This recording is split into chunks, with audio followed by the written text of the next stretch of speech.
It's nice to be back on YouTube. Thanks for everybody coming back to the channel. As I mentioned, this break I just took for a couple weeks was so that I could go on a trip with my family. All right, how's your morning going?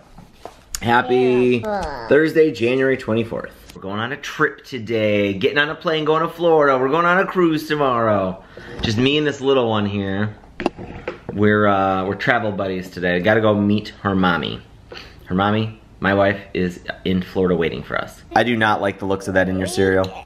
It is like a mix of the marshmallows, but I wouldn't eat it because it looks really messed up. What on earth is this crazy, scary thing? Do you want the other side? The other side is scarier. It is scary. Looks like a... Ugh. So the main theme of today, to get through the airport together, is no one panic today. Got it? Everyone panic today. Got it? No, not everyone panic today. All right, let's go. We gotta go.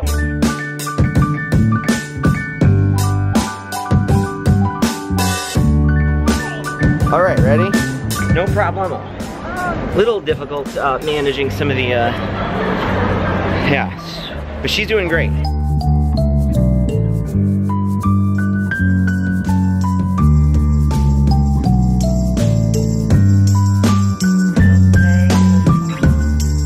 right, let's go get our bags. We're getting our bags here. Why is our suitcase so wet? This isn't good. I don't know. Okay, turns out that was nothing. Must have sat in something, which is now the outside's wet, inside's fine still.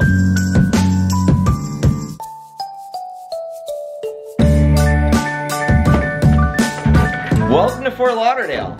It's nice. We're at the Cambria Hotel. Yeah, what's the view? Just kind of like palm trees, yeah? If we look high up, we might be able to see the coconut trees. Because guess what I learned? What? Coconut trees are, the coconuts are literally at the top of the coconut tree.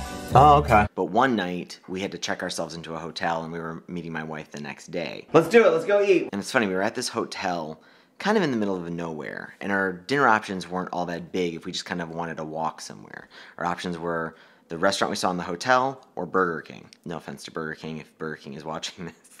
I don't need Burger King hate, but we wanted something different. I can get Burger King here at home. So naturally, we kind of wanted to go to get something at the hotel. We're gonna eat hotel food, but I think it's gonna be delicious.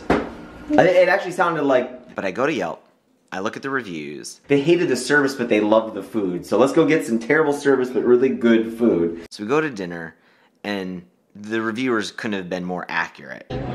I know, but I want to put an order in. They weren't lying about the service. There's like nobody working here.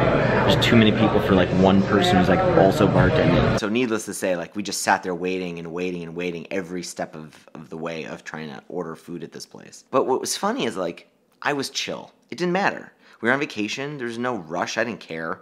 I got to hang out with my daughter. I don't know, she played and played. She's swimming in the pool. We were able to get a bag of Cheetos somewhere. We just ate those and drank water. It was totally fine. Even though hours to eat dinner, like a really kind of simple dinner. During the process of this dinner, I had been pondering and pondering. There was this menu of drinks. They all sounded really great. Muddled mint and strawberry, and I got excited about this. There was like a dozen really interesting things. Of course, it took forever for her to come back and for me to order, so I was looking at this list for quite a while, debating what I was going to get. And when she came back, she basically told me they were out of all of these ingredients, and she couldn't make me anything on the list. I was totally disappointed, and I was like fed up with the place, and I think she probably even saw like my look of maybe a little bit of disdain. But what's funny is like, I didn't really need the drink. It wasn't that big of a deal. When my expectations were met, when I knew, hey, the food's probably pretty good, but the service is gonna suck, going into this thing, I was totally fine. Even though it was a pretty terrible situation.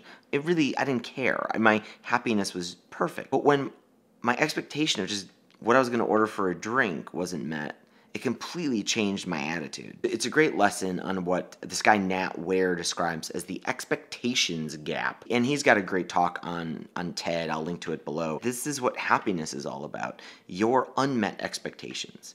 And it's really easy to have very unrealistic expectations that cannot be met in the real world, especially in our digital lives. We look at these beautiful touched up photos and videos and perfect stories of other people's lives in our news streams. Interesting lesson that was just right out of my day about how my happiness can be totally tweaked just based on expectations that I have, unrealistic expectations that I have, and how you have to be really careful about the types of expectations I set for myself. I hope you dig these videos. Please hit that thumbs up, subscribe if you're new here, and I will see you tomorrow.